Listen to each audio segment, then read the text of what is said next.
Euro NCAP continues to be a catalyst for continuous safety improvements in passenger vehicles through its rating program.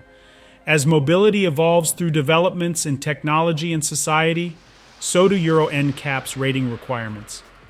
In 2023, the safety testing protocol has been updated to include new systems in child presence detection, specifications for vehicle submergence, as well as the latest technologies that detect and respond to motorcyclists and vulnerable road users. To achieve Euro NCAP's 5-star rating in 2023, manufacturers must now meet the exacting targets of this updated test protocol. Today, EuroNCAP announces that the first vehicles to achieve 5 stars are 2 cars from Chinese manufacturer NIO and new to the European market, the large family car ET5 and the large SUV EL7.